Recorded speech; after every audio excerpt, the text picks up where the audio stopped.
ప్రియమైన వారలారా, యేసుక్రీస్తు నామమున మీకు నా శుభాకాంక్షలు. నూతన సంవత్సరంలో 2వ రోజులోకి మనం వచ్చాము.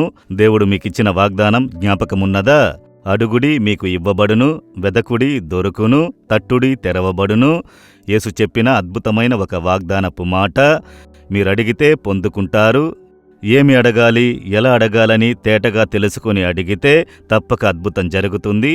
అది సరే, ఈ స్థలం కొత్తగా ఉన్నది ఏ స్థలమని చూస్తున్నారా?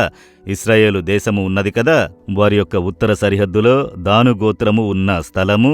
ఈ స్థలం పేరు బన్యాస్, ఫిలిపిదైన కైసరియా ప్రాంతము. యేసు తన శిష్యులతో పాటు ఆయన తన శిష్యులను మాత్రమే తీసుకుని ఏకాంతంగా ఇంత దూరం ప్రయాణం చేసి వచ్చారు. ఈ స్థలములోనే యేసుక్రీస్తు వారు, ప్రజలు నన్ను గురించి ఏమనుకొనుచున్నారు అని పేతురు చెబుతున్నారు. నీవు సజీవుడైన దేవుని కుమారుడు అయిన క్రీస్తువి, నా తండ్రి నీకు దాన్ని బయలుపరిచెనని యేసు పేతురుతో అన్నారు కదా. ఆ స్థలమే ఇది. ఇక్కడ నుండే యోర్దాను నది ప్రారంభమవుతుంది అని చెప్పబడుచున్నది. హెర్మోను పర్వతం నుండి యోర్దాను నది ప్రారంభమగును. ఇక్కడి నుండి నీరు ప్రవహిస్తుంది, చూశారా? గలిలయ సముద్రంలోకి వెళ్లి కలుస్తుంది. సరే, ఇక్కడి నుండి నిలబడి మీతో మాట్లాడడం నాకు అధిక సంతోషము. ఈ దినము దేవుడు నాకే వాక్యమును ఉంచినారు. 1 సమూయేలు 1వ అధ్యాయము 17వ వచనము. ఇశ్రాయేలు దేవునితో నీవు చేసుకొనిన మనవి ఆయన దయచేయునుగాక. ఏదో ఒక కార్యం కొరకు ప్రార్థన చేస్తున్నారు కదా. అన్నా వచ్చి పిల్లలు లేనందున హృదయం చాలా బాధపడి వేదనపడి గాయపడిన హృదయముతో దేవుని సమూహమునకు వచ్చి కన్నీరు కార్చినారు. మనోవేదనతో ప్రార్థన చేసింది. ఆ ప్రార్థన దేవుని సన్నిధికి చేరింది. దేవుడు వెంటనే ప్రార్థనకు తన సేవకుని ద్వారా జవాబు ఇచ్చుచున్నారు. ఇశ్రాయేలీయుల దేవుని వద్ద నీవు చేసిన మనవిని నీకు దయచేయును. మీరు ఏదో ఒక కార్యం కొరకై వేడుకుంటున్నారు కదా, దేవుడు ఆజ్ఞాపించును. అడుగుడి మీకు ఇవ్వబడును అని చెప్పిన యేసు, మీరడిగే కార్యములో అద్భుతము చేసి ఆనందింపజేయుదురు. హన్నాను దేవుడు కటాక్షించినాడు. దాన్ని బట్టి బిడ్డను ఇచ్చి, నేను దేవుని ఎదుట ఈ బిడ్డ కొరకై మనవి చేసి తిని, దేవుడు నా మొరను ఆలకించి బిడ్డను నాకు అనుగ్రహించెను అని దేవుని మహిమపరిచినది. అదేవిధంగా మీరును చేయుదురు.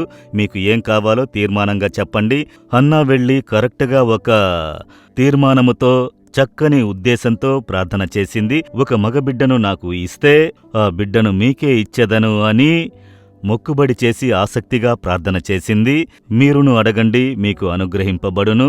ఉద్యోగమా, పిల్లల కార్యమా, పిల్లల వివాహ కార్యమా, బిజినెస్ కార్యము, చదువుల కార్యము, ఏ కార్యము ప్రణాళికతో అడగండి, దేవుడు దాన్ని అనుగ్రహించును. హన్నా వలె విశ్వాసముతో అడగండి. ప్రత్యేకంగా కరెక్ట్గా ఆసక్తితో అడగండి. తప్పకుండా మీ ప్రార్థనకు జవాబు దొరుకుతుంది. మీరు తీర్మానం చేశారా? ఈ సంవత్సరం ఈ మేలు దేవుని ఎదుట అడిగి పొందుకోవాలి. దేవుడు ఈ కార్యంలో నాకొక అద్భుతము చెయ్యాలని తీర్మానించుకున్నారా? ఆ తీర్మానముతో ప్రార్థన చెయ్యాలి. అలా ప్రార్థన చేయుదురా? ఇప్పుడు ప్రార్థించదమా? అలాగైతే దేవుని చూసి అడగండి.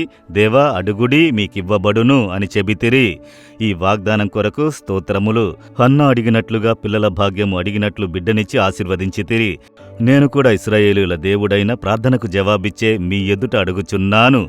నాకు ఈ కార్యములో వెంటనే ఒక అద్భుతము చేయుడి. నిందను మార్చుడి, అవసరాలను సంధించుడి, మార్గములను తెరవుడి, ఈ ఆటంకములను మార్చుడి, ఒక అద్భుతము చేయుడి అని ఈ కుమారుడు ఈ కుమార్తె ప్రార్థన చేయుచున్నారు. దేవా, ఆ కార్యములో ఈ దినం తప్పక అద్భుతము చేసి ఆనందింపజేయుడి. యేసుక్రీస్తు నామములో వారు పొందుకొనుచున్నందుకై స్తోత్రములు, స్తోత్రములు. Amen, amen. Jesus redeems Telugu YouTube ఛానల్ను సబ్స్క్రైబ్ చేయండి. సబ్స్క్రైబ్ బటన్ను క్లిక్ చేయండి మరియు బెల్ బటన్ను నొక్కండి. ప్రతిరోజు కార్యక్రమ సమాచారం పొందండి.